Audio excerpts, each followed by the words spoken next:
अस्सलाम वालेकुम व्यूअर्स, मैं हूं समीना पाशा। उम्मीद है आप लोग खैरियत से होंगे। व्यूअर्स, बहुत सी अहम खबरें और अपडेट्स हैं, कुछ चीज़ें आपके सामने रखनी और इसमें कुछ तो आपसे जिक्र करेंगे पॉलिटिकल डेवलपमेंट्स का, कुछ पसे पर्दा जो चीज़ें चल रही हैं वो भी आपके सामने रखेंगे और कुछ बात करेंगे कि आने वाले दिनों में क्या हो सकता है, उसके इम्कानात क्या हैं। तो काफ़ी कुछ है जी आज के वीलॉग में भी। आपसे रिक्वेस्ट है कि चैनल को अगर अभी तक सब्सक्राइब नहीं किया तो सब्सक्राइब कर लें। सबसे पहले जी आज बात करेंगे जोश की, जज्बे की और जुनून की, अपर दीर की। अपर दीर में आज फिर वर्कर्स कन्वेंशन था और जिसका मैंने थोड़ा सा जिक्र अपने पिछले व्लॉग में भी किया था। उस वक्त सिर्फ आगाज था और हमने देखा कि वहां पर पुलिस पहुंच गई। पुलिस ने वहां पर जाकर लोगों को मुंतशिर करने की कोशिश की, कुछ शायद पकड़ धकड़ की भी कोशिश की हो, लेकिन जवाबन क्या हुआ? जवाबन ये हुआ कि मजीद लोग एडअप हो गए और ज्यादा लोग जमा हो गए और फिर उसके बाद ये भी क्लेम किया जा रहा है पीटीआई की तरफ से कि फायरिंग की गई है पुलिस की जानिब से और इस फायरिंग के नतीजे में उनका एक कारकुन जख्मी भी हुआ। उसकी वीडियो तो मौजूद है सोशल मीडिया के ऊपर, देखा जा सकता है कि कारकुन की टांग से खून बह रहा है, लेकिन आप इससे अंदाज़ा लगा लीजिए कि पुलिस को वहाँ पर पथराव करते भी देखा है, फायरिंग करते भी देखा गया है। ये पीटीआई के लोग क्लेम कर रहे हैं कि वहाँ पर इस किस्म के वाक़यात पेश आए हैं और फिर उसके बाद रैलीज जो मुख्तलिफ जगहों से, मुख्तलिफ इलाकों से इकट्ठे होकर निकल कर फिर कन्वेंशन की जगह पर पहुंचनी थी, कोशिश ये की गई कि मुख्तलिफ जगह पर रुकावटें डालकर, खड़ी करके उनको किसी ना किसी तरह रोका जाए और लोगों को पहुंचने ना दिया जाए। लेकिन फिर हुआ क्या? फिर वो हुआ जो चश्मे फलक ने देखा। हमने देखा कि कहाँ कहाँ से पहाड़ों से उतरकर लोग छोटे छोटे घरों से निकलकर, बाजारों से निकलकर एकदम उस काफिले का हिस्सा बनते चले गए और अच्छा खासा बड़ा जलसा कई हजार किलोमीटर ऊपर अपर दीर में हमने देखा। अब ये क्यों इतना अनयूजुअल है, मैं आपके साथ ये शेयर करना चाहती हूँ। देखिए, ये बहुत आसान है कह देना कि जी ठीक है, लोग जमा हो गए वहाँ पर, केपी में पीटीआई का एक गढ़ है, जो भी है, लेकिन आप इस सब को ये देखते हुए मत भूलिए कि ये वो जमात के साथ मामला है कि जो पिछले कई अरसे से मुसलसल फाशिज्म का शिकार है, जिसके वर्कर्स अपने घरों पर सो नहीं सकते, जिसके लीडर्स इस वक्त सामने आ नहीं सकते। ये वो जमात है जिसके साथ आपका सलूक ये है कि दहशतगर्दों से भी शायद बदतर सलूक है, जिनको कोई इस वक्त आइन और कानून दस्तयाब नहीं है, जो फ्री एंड फेयर तरीके से अपने मुख्तलिफ मुकदमात का जेलों में सामना नहीं कर सकते, कोर्ट में सामना नहीं कर सकते और मावराए आइन और कानून उनके साथ सलूक किया जा रहा है। ये हम उस जमात की बात कर रहे हैं और उस जमात के लिए लोगों का जोश जज्बा क्या है, अगर किसी को देखना है तो वो अपर दीर के लोगों का आज वर्कर्स कन्वेंशन देख ले। बुनियादी तौर पर वर्कर्स कन्वेंशन से आपको अंडरस्टैंडिंग ये होती है कि शायद जो मेंबर कारकुन हैं वो जमा होंगे और वहाँ पर कोई इस किस्म का इज्तिमा होगा, लेकिन यहाँ पर तो आम लोग चलते चले आ रहे हैं, चलते चले आ रहे हैं। इतने बड़ी तादाद में लोग जमा हो गए कि एक जलसे से भी ज़्यादा बड़ा क्राउड नज़र आ रहा था। जो आम इस वक्त बाकी जलसे हो रहे हैं मुख्तलिफ पोलिटिकल पार्टीज़ के, इंक्लूडिंग वो पार्टीज़ जो कि काफ़ी बड़ी पार्टीज़ गर्दानी जाती हैं, उनके आप जलसे देख लें और पीटीआई का महज एक वर्कर्स कन्वेंशन देख लें, आपको फ़र्क पता चल जाएगा। यहाँ पे कोई बिरयानी की प्लेट नहीं है, यहाँ पर कोई प्रॉपर साउंड सिस्टम भी नहीं है, यहाँ पर ऐसा भी नहीं है कि दो दो दिन पहले जलसा गाह को अच्छी तरह सजा दिया गया हो, कुर्सियां लगा दी गई हों, साथ झंडे और डंडे बांध दिए गए हों, कि किसी भी तरह पूरा एहतमाम करके लोगों को ये बता दिया जाए कि हाँ भाई, यहाँ पे हर चीज़ जो है वो रेडी है और बहुत ज़बरदस्त किस्म का एहतमाम है, बस किसी तरह लोग आ जाएं। हत्ता कि पैसे भी दे दिए जाते हैं कि लोग आ जाएं। यहाँ पर ऐसा कुछ भी नहीं था। ये भी मालूम नहीं था कि जिस जगह का इंतखाब किया गया है वहाँ पर कन्वेंशन हो भी पाएगा या नहीं, लेकिन इसके बावजूद लोग चले चले आ रहे हैं, आते चले जा रहे हैं, आते ही चले जा रहे हैं। और वहाँ पर कौन आ रहा था? क्या वहाँ पर इमरान खान आ रहा था? चलिए इमरान खान तो छोड़िए, क्या वहाँ पर अली मोहम्मद खान आ रहा था? क्या वहाँ पर मुराद सईद आ रहा था? क्या वहाँ पर कोई और अली अमीन गंडापुर आ रहा था? कौन आ रहा था वहाँ पर? वहाँ पर तो खान का एक वकील आ रहा था सिर्फ, जिसका नाम है शेर अफजल मरवत। क्या आपको मालूम है कि ये शेर अफजल मरवत कौन है? ये पहले कहाँ था? क्या ये पीटीआई का कोई साबिक वफाकी वजीर था? क्या एमएनए था? कौन था? अगर आप मुझसे पूछिए तो मैं आपको सच बात बता रही हूँ कि मुझे 6 महीने पहले तक इस शख्स का नाम तक नहीं पता था कि ये बंदा भी कोई यहाँ पर एग्जिस्ट करता है।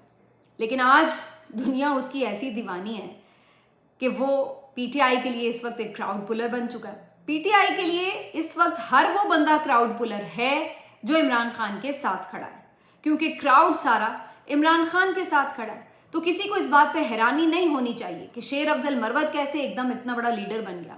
वो शेर अफजल मरवत जो बहुत इंप्रेसिव कोई पर्सनैलिटी नहीं रखता, वो शेर अफजल मरवत जो शायद तकरीर पर इतना अबूर भी नहीं रखता, वो शेर अफजल मरवत जिसका कोई सियासी बैकग्राउंड भी नहीं है सच, लेकिन वो शेर अफजल मरवत आज पाकिस्तान तहरीक इंसाफ का सीनियर नायब सदर भी है। वो शेर अफजल मरवत आज हमें पॉलिटिकल एक्टिविटी करता हुआ, उसको चलाता हुआ, लोगों का लहू गरमाता हुआ नज़र भी आ रहा है। और वो शेर अफजल मरवत आज हमें लोगों को इकट्ठा करता हुआ नज़र भी आ रहा है। आज भी उस शेर अफजल मरवत को देखा जा सकता है कि वो खान का पैगाम लोगों तक पहुंचा रहा है, और वो कहता है कि खान पूछता है पश्तून निकले या नहीं निकले, और आज मैं जाके उसे बताऊंगा कि दीर बाला ने आज लाज रख ली है। तो ये एक मामूली बात नहीं है। लोगों का ये जो पैशन है, इसको अगर आप ज़बरदस्ती रोकेंगे, इसको वोट में बदलने से रोकेंगे, और अगर किसी तरह भी आप इसके साथ कोई नाइंसाफ़ी और ज़्यादती करेंगे, तो मत भूलिए कि ये इतनी मामूली बात नहीं है। मत भूलिए कि हम ऐसे सानेहात देख चुके हैं अपनी सियासी तारीख में। तो अगर आप फिर कोई सानेहा रूनुमा होते नहीं देखना चाहते, तो फिर आपको लोगों के जज्बात को समझना होगा, उनको स्पेस देनी होगी। मत कीजिए ताकत का बेदरेग यूं इस्तेमाल कि लोग भी फिर कानून हाथ में लेने पर मजबूर हो जाएं। और यही हो रहा है। इसी को मैं कह रही हूँ, बार बार इस तरफ ही सब लोग तवज्जो दिला रहे हैं कि इस तरीके से दीवार से लगाना मेजॉरिटी पार्टी को, कोई पसंदीदा लीडर को, इससे कोई फ़र्क नहीं पड़ेगा। और आज मैं ये देखते हुए देख रही थी कि ये वही बंदे का एक सियासी इज्तिमा है, उस शख्स के लिए सियासी इज्तिमा है कि जिसके लिए आपने क्या कुछ कर लिया, क्या फ़र्क पड़ा। आपने मुकदमात कर लिए, आपने पार्टी तोड़ दी, तितर बितर हो गई, कुछ रुपोश हो गए, कुछ जेलों में पड़े हैं बेचारे।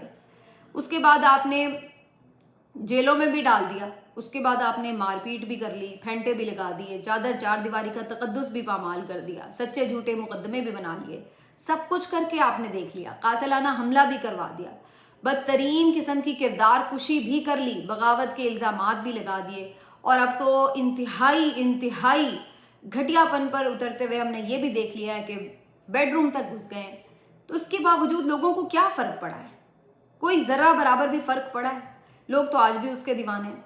उसने कब ये दावे किए हैं कि वो बहुत पारसा रहा है? उसने कब ये कहा है कि उसने ज़िंदगी में कभी कोई गलती नहीं की?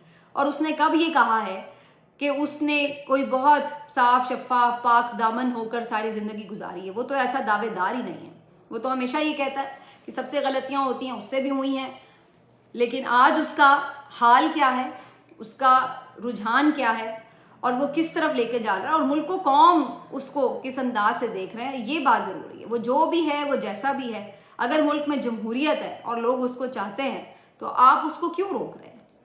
हाँ, कल अगर वो आकर परफॉर्म ना करे, लोग उससे खुद ब खुद नफरत करें, तो वो एक अलग कहानी है। लेकिन अपनी ज़ोर ज़बरदस्ती से आप किसी को ना तो इज्जत दे सकते हैं, ना जिल्लत दे सकते हैं। और इसका वाज़ेह सबूत ये है कि मियाँ साहब आज आए हुए इतने दिनों बाद भी दूसरा जलसा करने की हिम्मत नहीं कर सके, और वो शख्स जेल में बैठा है, लेकिन उसके लिए जलसे हो रहे हैं और लोग दीवानावार आ रहे हैं। बहरहाल जी, शेर अफजल मरवत साहब हों या कोई और भी ऐसा शख्स जो इस वक्त पीटीआई के साथ खड़ा है, मैं ख़ास तौर पे बात करूंगी अमजद खान न्याजी की, जो कि शेर अफगन न्याजी साहब के साहबजादे हैं। उस पर मैंने उस दिन भी बात की थी कि उनके मुतालिक ये खबर उमर अयूब साहब ने दी है कि उन्हें जेल से निकाल कर बहिमाना तशद्दुद का निशाना बनाया गया। और अब इस सिलसिले में हारून रशीद साहब ने भी इसकी तस्दीक की है कमोबेश, और रऊफ़ क्लासरा साहब जो काफ़ी बाखबर सहाफ़ी हैं, उनकी तरफ से भी ये कहा गया है कि उनके बच्चों ने भी इस बात की तस्दीक की है कि उनके साथ इस किस्म का सलूक हुआ है। रऊफ़ क्लासरा साहब भी इस पर काफ़ी मुस्तरब थे, और यकीनी तौर पर उन्होंने ये बात भी की कि अगर कोई किसी के ऊपर मुकदमा है तो कानून और इंसाफ के मुताबिक उसके साथ डील करें, ना कि आप उसके साथ गैर इंसानी सलूक करें, गैर कानूनी सलूक करें, क्योंकि पाकिस्तान का आइन ये कहीं आपको इजाज़त नहीं देता कि आप किसी को अंडर कस्टडी बेईमाना टॉर्चर करें। अब एक बहुत इंपॉर्टेंट वीडियो भी उनकी सामने आ चुकी है अमजद खान न्याजी साहब की, जो 9 मई की भी और उसके बाद की भी कुछ उनकी वीडियोज़ हैं जो मुख्तलिफ आसपास के दिनों की रीट्वीट हो रही हैं, और उसमें वाज़ेह तौर पर देखा जा सकता है कि वो कारकुनान को बार बार ये समझा रहे हैं कि आपने पुरतशद्दुद नहीं होना, वो बार बार कारकुनान को ये कह रहे हैं कि भाई आपने कानून हाथ में नहीं लेना, ये उल्टा हमारे खिलाफ जाएगी चीज़। तो वो तो बड़ा क्लैरिटी से उन वीडियोस में ये कह रहे हैं और आप उनके ऊपर ये मुकदमा बना रहे हैं कि जी उन्होंने 9 मई को तशद्दुद करवाया। यही मामला यास्मीन राशिद साहिबा के मामले में भी है कि जिनकी वीडियोस मौजूद हैं एज प्रूफ कि वो मना कर रही हैं कि अंदर नहीं जाएं, तशद्दुद नहीं करें, ये काम नहीं करें, और उनको भी आपने उसी के उल्टे मुकदमे में डाल के अंदर रखा हुआ है कि जनाब आपने 9 मई को तशद्दुद कराया। तो ये एक अनफॉर्चुनेट स्टेट ऑफ अफेयर्स है। लेकिन इसके बावजूद भी जो आज मामलात हुए हैं, उसके बाद मैं समझती हूँ आज इमरान भाई ने जो ट्वीट की है ना कि वो जहाँ पे शुक्रगुजार हैं अल्लाह रब्बुल इज़्ज़त के, तमाम लोगों की दुआओं का उन्होंने शुक्रिया अदा किया है। जो आखिरी लाइन उन्होंने की है ना वो बहुत जानदार लाइन है, बड़ी धमाकेदार लाइन है, जिसमें वो ये कह रहे हैं कि आप सबसे दुआओं की दरख्वास्त के साथ एक बात और मैंने कहनी है कि दिल नहीं छोड़ना। आप अंदाज़ा लगाएं उस शख्स के जिगरे का जो इतना कुछ सह के भी दिल नहीं उसने छोड़ा। ये वाकई टक्कर का है, इसीलिए उसने कहा है कि आपने भी दिल नहीं छोड़ना। ये सब वो भुगत के आया है, फिर भी वो डरा सहमा नहीं है, वो कहता है दिल नहीं छोड़ना। और आज अपर दीर के लोगों को देख के लग रहा है कि भाई दिल नहीं छोड़ा, उन्होंने नहीं छोड़ा दिल, और इसीलिए वो निकल पड़े हैं। आज मैंने एक और बात भी आपसे करनी है कि जो मरियम औरंगज़ेब साहिबा है, ये एक आपको मालूम है कि मुख्तलिफ मुकदमात में इनके ऊपर भी रहे जब ये खुद अपोजिशन में थे। उस वक्त कोई जब ये थोड़ी देर के लिए बीच में इनकलाबी हुए पड़े थे तो उस वक्त इन्होंने कोई तकारीर ऐसी की इश्तियाल अंगेज, तो एक मुकदमा इनके ऊपर बना था। आज उस मुकदमे में नाकाबिल वारंट गिरफ्तारी इनके जारी किए गए, इनफैक्ट कल जारी किए गए थे। और अब आप यहाँ पर यही जो कानून और इंसाफ का दोहरा मयार है उसको जांच सकते हैं कि इमरान खान के वारंट गिरफ्तारी जारी होते हैं तो हर चीज़ तहो बाला करके उसको गिरफ्तार करने के लिए पहुँच जाते हैं, और मरियम औरंगज़ेब साहिबा के वारंट गिरफ्तारी जारी होते हैं तो उनकी बेपरवाही चेक कीजिए कि वो सियालकोट में मरीम नवाज के साथ कैच खेल रही हैं, क्योंकि उन्हें पता है उनकी गल हो गई है। ये वाली बात है। सियालकोट में आज ही मौजूद थे मरीम नवाज साहिबा, मियाँ साहब, और वहाँ पर जाकर फुटबॉल जो सियालकोट के आपको पता है खेलों का सामान बनाने के हवाले से मशहूर है सियालकोट, तो वो जनाब वहाँ पर दोनों फुटबॉल से कभी इधर उछाल रही कभी उधर उछाल रही हैं और कैच खेल रही हैं। बड़ी एक मुस्कुराहट है चेहरे पर और बड़ा इत्मीनान है, और क्यों ना हो, जब सेटलमेंट हो जाए, जब डील हो जाए तो फिर ऐसा ही इत्मीनान हुआ करता है। और आप यकीन मानिए उस फुटबॉल को देखकर मुझे लग रहा था कि ये पता नहीं पाकिस्तान का आईन है, कानून है कि जिसको इन्होंने फुटबॉल बनाया हुआ है, कभी इधर धकेल देते हैं, कभी उस तरफ धकेल देते हैं। ये फुटबॉल नहीं, ये अवाम है कि जिसको इन्होंने बस इस काबिल ही समझा हुआ है कि इधर से भी ठुड्डे खाएं और उधर से भी ठुड्डे खाएं और ठुड्डे खाते चले जाएं। ये फुटबॉल नहीं है, ये कोई हम सब का एक तमाशा है कि जो इनके लिए एक वजह तमानियत बना हुआ है, खेलने की एक चीज़ बन गया, एक खिलौना बन गया इनके लिए। तो ये कुछ इसी तरह की सूरत हाल है कि हमारे जो एलीट क्लास है ये बिल्कुल एक डिफरेंट कल्चर में इस वक्त जो है वो एग्जिस्ट करती है। मैं इन लोगों को देखती हूँ, मुझे लगता है कि ये लोग कोई एलियन है, यकीन मानिए। इनके अंदाज, इनके तौर अतवार, इनकी पूरी एक बॉडी लैंग्वेज और इनके गुफ्तगू, इसको मैं देखती हूँ तो मुझे लगता है कि ये कहीं और सैयारे से आए हैं और ये बिल्कुल कोई एलियन है। और हैं एक तरह से, ज़ाहिर है जब आप इतने साल वहाँ रहते हैं बैरून मुल्क और वहीं आपका सारा घर बार बाल बच्चे जीना मरना खुशी गमी है, तो ज़ाहिर है यहाँ के लोगों के लिए तो आप एलियन ही हैं। और मियाँ साहब ने तो आज कहा, मैंने आज आके सारी रेट लिस्ट ली है कि जी चीज़ों की क्या महंगाई की सूरत हाल है, तो आपको क्या पता होगा, आप तो अभी कुछ अरसे के लिए आए हैं, फिर इक़्तिदार नहीं होगा तो फिर चले जाएंगे। तो ये बिल्कुल इसी किस्म की जो है सूरत हाल है कि ये सारा मुल्क ही इनके लिए कोई फुटबॉल की मानंद है और जिसको जैसे चाहे ये लोग उसके साथ खेलते हैं, बाकायदा खेलते हैं। आखिर में सिर्फ मैं इतनी बात करूँगी कि जो आजकल एक और जो कहानी है वो लाई जा रही है मार्केट में, और वो है जी कौमी हुकूमत के बारे में। इसका जिक्र कुछ जरदारी साहब ने भी किया था कि उनको लग रहा है, उनकी तो खैर पेशन गोई थी कि जनाब उन्हें लग रहा है कि कोई भी पार्टी अक्सरियत हासिल नहीं कर पाएगी, और उनका ये ख्याल था कि कुछ मिक्स सी चूँकि हम किस्म की पार्लियामेंट होगी तो उस वजह से सबको मिलकर ही कोई हुकूमत बनानी पड़ेगी और कोई ये कौमी हुकूमत टाइप फार्मूला जो है उसी को सामने रखा जाएगा। अब कहानी ये है कि इसमें मोहम्मद अली दुर्रानी साहब और भी कुछ और दानिश्वर ये बात कहते हुए नज़र आ रहे हैं कि जी कौमी हुकूमत का जो फार्मूला है उसी को आगे बढ़ाना चाहिए, क्योंकि पोलराइजेशन जिस किस्म की है उसमें किसी भी पार्टी का मुश्किल है कि वो एक ایکسٹریم قسم کی پوزیشن لے, PTI کو آنے نہیں دے رہے اور باقی جماعتوں کا حال پتلا ہے. تو اب کہانی یہی بنائی جا رہی ہے کہ جی قومی حکومت ہو. درانی صاحب یہ بھی فارمولہ لے کے آئے ہیں کہ جو مین لیڈرز ہیں مختلف پارٹیز کے, چاہے وہ زرداری صاحب ہوں یا نواز شریف صاحب خود ہوں یا عمران خان ہو یا کوئی اور ہو, تو وہ سب مین لیڈر جو ہیں وہ ایک قدم پیچھے ہٹ جائیں اور ایک متبادل قیادت جو ہے وہ فراہم کی جائے. وزیر اعظم کا امیدوار کسی متبادل شخص کو بنایا جائے. ایک تو اس سے موروثیت کا خاتمہ ہو جو ایک خاص فیملیز کے اندر ہی گھومتی رہتی ہے, وزارت عظمیٰ, وزارت اعلیٰ, عہدے گھومتے ہیں, سیاست گھومتی ہے, تو اس سے نکل سکے. اور دوسرا اس کا فائدہ یہ ہو کہ جو ایک ایکسٹریم پوزیشنز آ جاتی ہیں اس سے بھی ایک تھوڑی بچت ہو اور کوئی ویجیلنٹ, کوئی زیادہ قابل بندہ وزیر اعظم ہو اور ایک اچھا افہام و تفہیم کا ماحول بن سکے. تو وہ یہ والی کہانی جو ہے وہ مارکیٹ میں لے کے آئے. لیکن یہ قومی حکومت ہو یا کوئی بھی اور حکومت ہو, اس قسم کی معاملات جس نہج پر یہ پہنچے ہوئے ہیں یہ کسی کے اس طرح کے بس کی بات نہیں ہے.